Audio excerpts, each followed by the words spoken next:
Hello friends, आप सभी का आज फिर से स्वागत है एस्ट्रो कुंडली ज्ञान चैनल पर।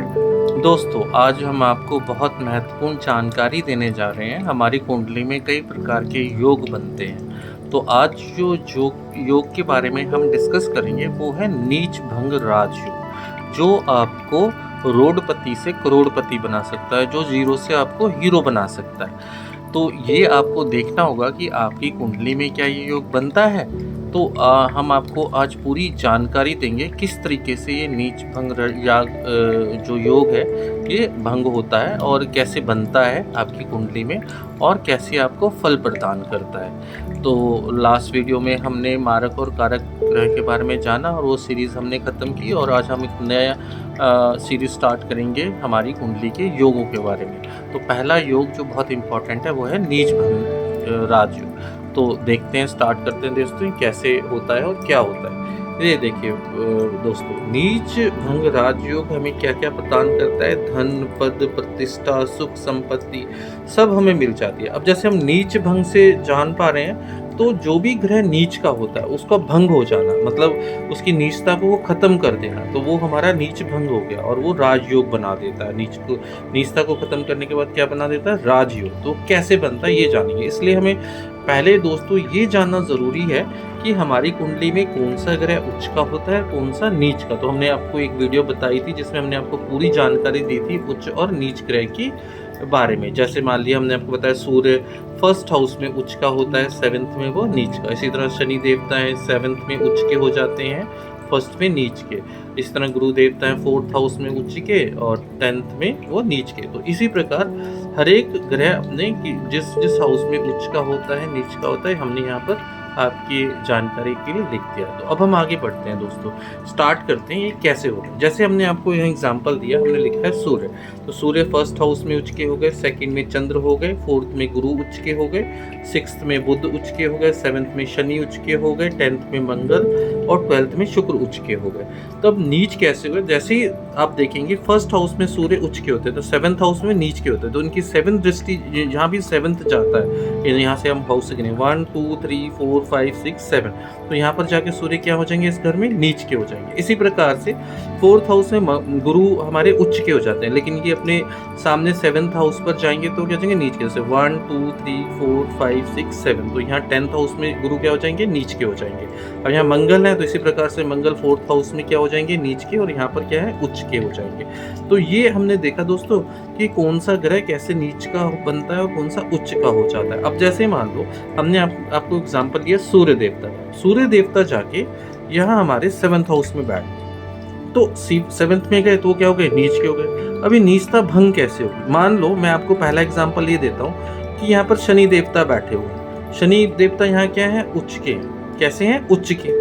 तो कोई भी ग्रह जो उच्च का हो, अपने बैठा हो उस ग्रह के अंदर, और उसमें कोई नीच का ग्रह आ जाए तो उसको खराब नहीं करने देगा, उसको गंदा नहीं करने देगा उस घर को, ठीक है। तो वो उसको क्या करेगा? उसकी नीचता को भंग कर देगा, क्योंकि वो उसमें उच्च होकर बैठा हुआ है। तो हमारा जो फॉर्मूला लगा सेकंड वाला, हमने ये लिखा हुआ है, देखिए, उच्च ग्रह का स्वामी 7 हो तो क्या हो जाएगा? नीच भंग हो जाएगा, जो उसकी नीचता है वो खत्म हो जाएगी। तो एक योग तो ये बन गया दोस्तों, आपको समझ में आ गया। दूसरा, हम आगे चलते हैं कि उस ग्रह का स्वामी उसमें बैठा हो। जैसे मान लो 7th हाउस किसका होता है? शुक्र का। आपको पता है कि शुक्र किसके मालिक है? 2nd और 7th हाउस के, ठीक है। अगर आपने हमारी पीछे वीडियोस देखी हैं तो घर के अकॉर्डिंगली 7th हाउस के मालिक शुक्र हो जाते हैं। तो शुक्र यहीं बैठे हों और सूर्य भी हों, तो क्या होता है? कोई किसी के घर में आके गंदा कर देगा क्या? नहीं, शुक्र उसको खराब करने ही नहीं देंगे। वो अपने घर में बलवान होके बैठेंगे। सूर्य जितने मर्जी उसको नीचता के अकॉर्डिंगली वो उस घर को खराब करना चाहेंगे,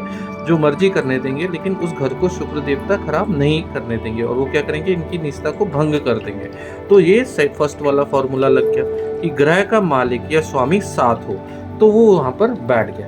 अब तीसरा फॉर्मूला ये लगता है, मान लो सूर्य देवता तो यहाँ बैठे हैं, लेकिन यहाँ पर कौन बैठ गया? शुक्र, ठीक है।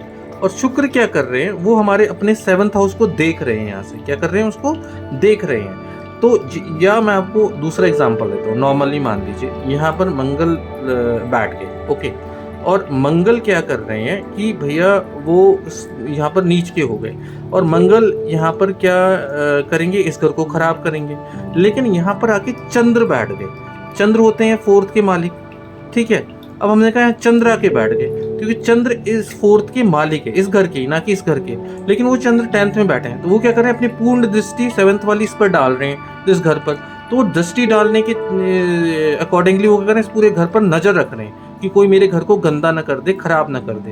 तो जब वो अपनी दृष्टि इस पर डालेंगे तो मंगल जितने भी प्रॉब्लम वाले नीचता का वो हो जाए तो उनको वो खराब नहीं करने देंगे। तो चंद्र देवता की जैसी दृष्टि डलेगी इस पर, तो ये घर को नीचता को भंग कर देंगे, उसको मतलब खराब नहीं करने देंगे। तो ये हुआ ग्रह का मालिक दृष्टि डाल रहा हो, तो जो भी इस घर का मालिक है 4 का, वो वहाँ सामने से उसकी 7th दृष्टि डाल रहा है उस घर के ऊपर, तो वो क्या करेगा, उसकी नीचता को भंग कर देगा, ठीक है। तो क्योंकि मैंने आपको बताया भी था दोस्तों अपनी वीडियो में कि कुछ ग्रह की दृष्टियाँ होती हैं, ठीक है। तो वो अपनी अकॉर्डिंगली कि वो कौन सी ग्रह पर दृष्टि डालते हैं, क्या है, ऐसे हमने आपको सारा समझाया था। जैसे चंद्र और सूर्य की वह 7वीं दृष्टि होती है ना। तो इस प्रकार हमने आपको बताया था कि मंगल की दृष्टि होती है, तो जैसे 4th हो गई उनकी, 7th हो गई, 8th हो गई, तो ये सब दृष्टियाँ ऐसे डालती हैं। तो वो हमने आपको समझाया था पिछली वीडियो, जब आपको याद होगा। तो ये जो दृष्टियाँ हैं ये होती हैं जिससे पता लगता है कि वो अपने घर को देख रहे हैं और ख़राब नहीं करने दे रहे हैं। तो ये हो गया हमारा 3rd फॉर्मूला। 4th हो गया, अगर मान लो यहाँ तो हमने सूर्य का एग्जाम्पल लिया था, ठीक है। यहाँ मैं ले लेता हूँ बुध बैठे, ठीक है, और बुध कहाँ नीच के हो जाते हैं, 12th में। यहाँ मान लो बुध बैठे 12th में, मैं मान लेता हूँ यहाँ बुध बैठे, ठीक है, 12th हाउस में, तो यहाँ नीच के हो गए। लेकिन इसी हाउस में सूर्य देवता भी आके बैठ गए, ठीक है, और इनकी डिग्री इनके बहुत नज़दीक है। तो ये क्या किया, बुध को क्या कर दिया, अस्त कर दिया। देखो बुध यहाँ पर नीच के हो गए थे, लेकिन वो उनके पास पावर ही नहीं बची, सूर्य से साथ वो जुड़े और सूर्य ने उनको क्या कर दिया, अस्त कर दिया, बिल्कुल ही खत्म कर दिया। तो उनकी कोई पावर ही नहीं रहने दी। तो उससे क्या हुआ, यहाँ पर भी नीच भंग राजयोग का योग बन जाएगा। तो ये हमारा हो गया 4th फॉर्मूला। लास्ट फॉर्मूला है हमारा अंश का, डिग्रीज का। अगर कोई भी ग्रह मान लो नीच का होता है, लेकिन उसके पास बलाबली नहीं है, उसके पास डिग्रीज ही नहीं है, उसकी डिग्री कितनी है, 0 से 1 और 26 से 30 डिग्री का, तो यह 26 से 30 डिग्री के बीच बीच में होगा, तो क्या हो गया, मृत हो गया, वो बिल्कुल ही खत्म हो गया, मृत अवस्था में चले गया। 0 से 1 में बिल्कुल ही जन्म लेने वाली अवस्था में आ गया, तब भी वो कुछ नहीं कर सकता। तो अगर उनकी डिग्रीज जो प्लैनेट की है और वो नीच का है, मान लो मैं आपको एग्जांपल दे देता हूँ कि शुक्र 6th हाउस में नीच के हो जाते हैं, ओके, और यहाँ इनकी डिग्री बिल्कुल ही नहीं है, इनकी डिग्री 30 डिग्री है, या इनकी 0 डिग्री पर है ये, तो क्या करेंगे, ये नीचता इनकी क्या हो गई, भंग हो गई, क्योंकि ये कुछ कर ही नहीं पाएंगे, इनके पास बलोबल ही नहीं है। तो ये क्या बनाएगा, नीच भंग राजयोग। तो दोस्तों आपने आज जाना कि नीच भंग राजयोग कैसे बनता है। तो आप अपनी कुंडलियों में देखें, अगर आपको समझ में नहीं आ रहा है तो आप हमें कॉल करके कंसल्ट कर सकते हैं। हम आपको इसकी पूरी भरपूर जानकारी प्रदान करेंगे कि कैसे बना, आपकी कुंडली में कौन से नीच भंग राजयोग है भी कि नहीं है। तो ये सारी डिटेल्स हम आपको प्रदान कर सकते हैं। तो अगर आपको कोई भी क्वेश्चन हो तो इसके बारे में जानना हो नीच भंग राजयोग में, आप हमें कमेंट्स करके लिख सकते हैं या हमें कॉल कर सकते हैं। हमारा नंबर ऑलरेडी मेंशन है यूट्यूब पर, तो आप उस पर हमें कॉल करके इसके बारे में भरपूर जानकारी ले सकते हैं। तो दोस्तों आज के लिए इतना ही। आपका बहुत बहुत धन्यवाद वीडियो देखने के लिए। Thank you so much.